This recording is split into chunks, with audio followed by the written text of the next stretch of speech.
Holla if you hear me, my AKA patters.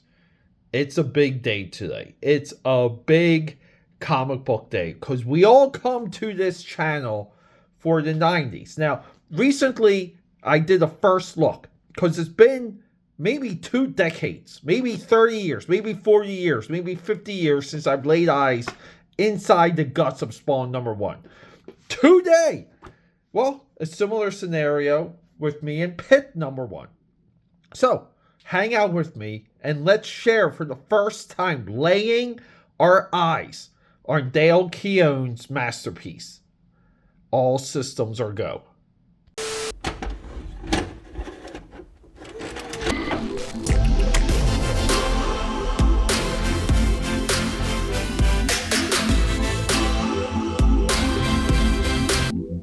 And here we go, AKA Powders. Welcome back to the channel. Peter A. DeLuca here. So this is what we're doing today. Previously on the AKAPAD news feed or subscription feed, I flipped through and did like an honest assessment of Spawn #1.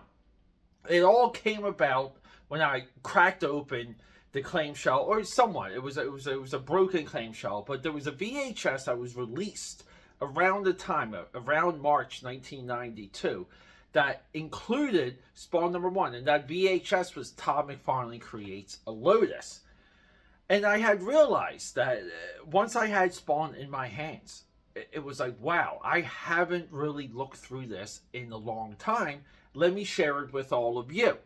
Well, we're going to echo that into what I consider to be the crown jewel of the Image #1s, which is, well, I know you guys have seen the video title, I know you guys seen the video thumbnail, but it's this right here.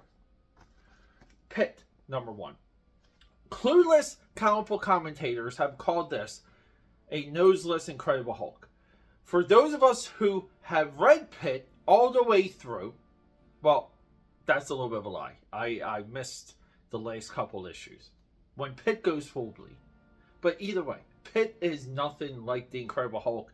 I don't care if he has the same proportions or he was gray. I don't care. Guys, Dale KEOWNS' PITT, right now, think about it. If it got an animated Amazon Netflix treatment and it was somewhat truthful to what I'm holding in my hand, it would dominate the news cycle. It would dominate social media.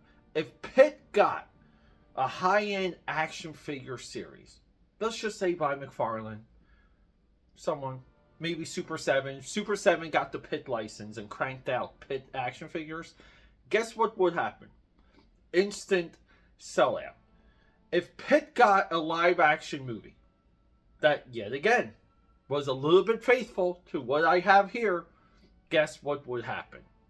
See, PITT is the one book of the original. Now, I get it. We have the Image 6 #1s, but then we have Wetworks, so that is that now. So, either way, my Image #1s, my Gen 1 Image books go from Youngblood #1 all the way through, you know, we have Wildstar, we have PITT, we have Shadowhawk. Some might call that Generation 2. To me, whatever. But, guys, for the Image Comics #1s, the true standout in artistry alone, it's PITT #1. So I haven't looked at it for a while because I've been recollecting the entire PITT run so I can read it and bring that to you.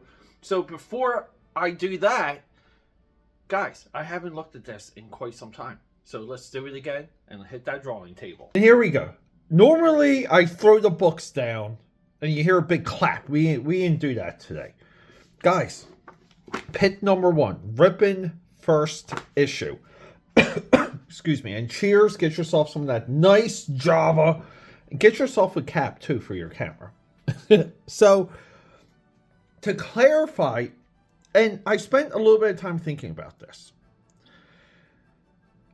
There's like this perception of like the original Image #1 run, where it's like Savage Dragon, Shadowhawk, Youngblood, Wildcat, Spawn. And then there's like the second wave, which is Wildstar, PITT, The Max, Wetworks.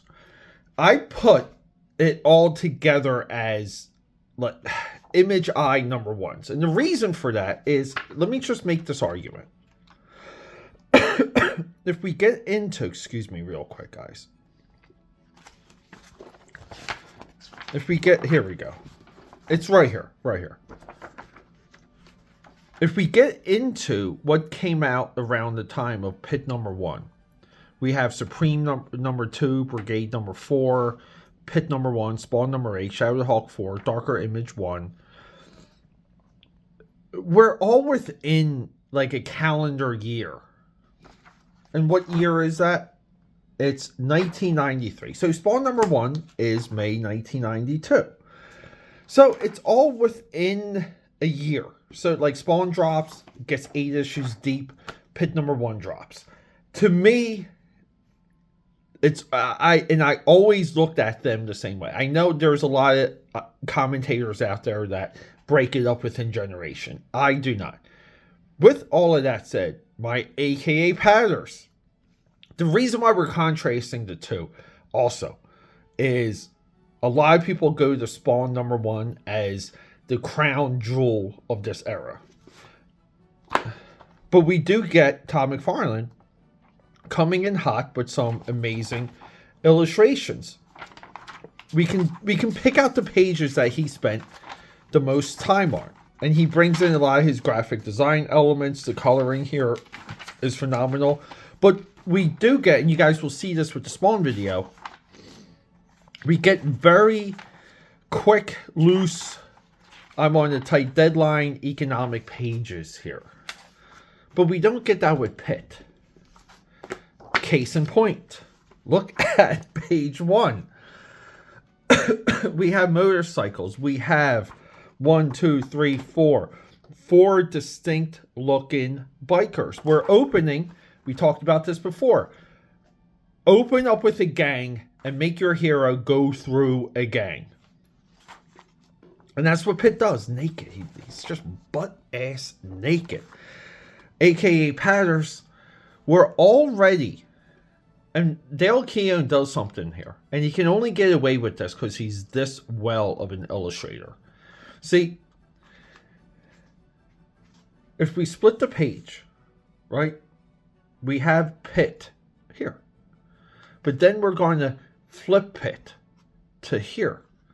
And see the inside of the hand, and we have the back side of the hand.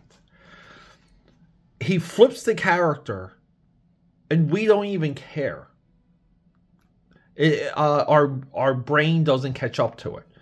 Not every single illustrator could do this. Now, it could be intentional, it could be not. It could be Dale Keown just drawing his ass off. But at the same time, it works wonderfully. And he's really good with these bikes. I mean, like, guys. But that, look at this. Look at those fingers. And then here we go. The PITT goes hog wild, pun intended, on the bikers. He takes them apart. I love that one of them has like a swinging mace with a chain. And look, smacks him right in the head. Everyone gives Jim Lee credits for the bottom of the boots from Batman Hush. Keown did it way before. Well, no, we do have a Jim Lee cable kick, right? If I remember, in Executioner Song. So that was a Jim Lee Dale Keown trope. I take that back. So we're really good with this double lighting here. Depending on how the colorist handles it, it's double or quad lighting. I believe guys that are less heavy on the line work make it quad.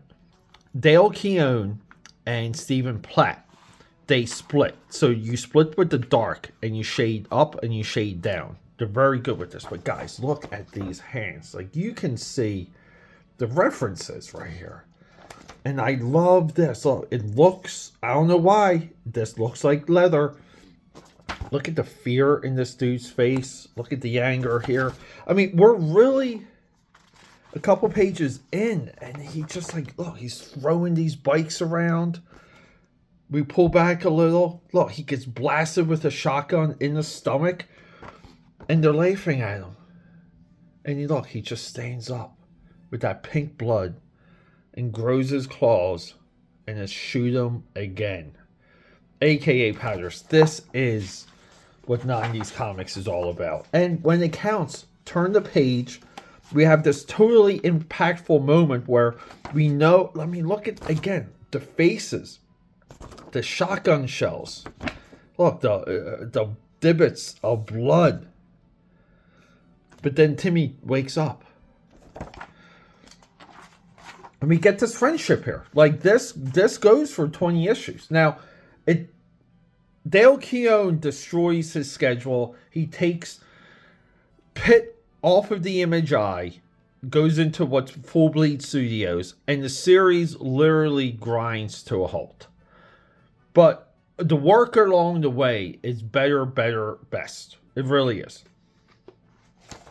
We got some New York detectives here. We all know this story. The way how he draws, I mean, he doesn't get enough credit. Keown does not get enough credit for his babes. We get some images. So they're trying to hunt him down. Let the games begin. And then we get PITT here. Everyone running away from him. Look at that coloring. So Joe Chiodo from Wildstorm Productions, we know him. He's our colorist. Now, the colorist at this point was...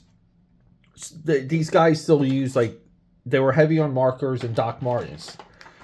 Olympus here, they're the guys that they take the color guide from the colorist, guys like Joe, and they computerize it. With all that. And then we get this, AKA Powders. Here's the amazing thing with this flashback. And I know it's only 20 issues, right? But everything we see here comes to fruition later. So we get a glimpse of, yeah, PITT's homeworld and people looking for him and future enemies. And it does all come back down to issue 1. We have this, like, oh my God, look at this girl. She does not miss a meal, pun intended. But look, he is really good. We're pulling back the camera. We see the environment. And then we get this portal opening here. And for 2 pages now, we don't see what came through the portal. But we see these guards just getting thrown to the wall. This girl, look, spins.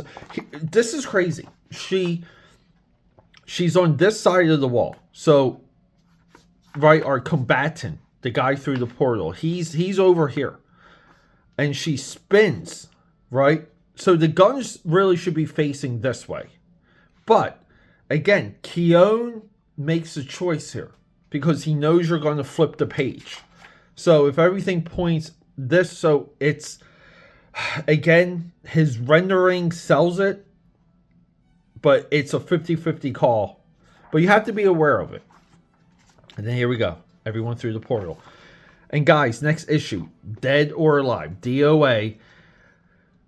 What comes through the portal? A bunch of action figures we should have gotten but never did. I mean, look at this guy with the giant claw. This is nuts. And look, people, look at the the one remaining guard I think is butt thrown to the wall.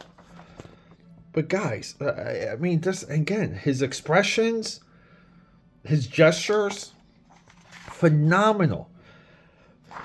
And then we have a pinup by Sam Keith, which is one of the great PITT drawings, by the way.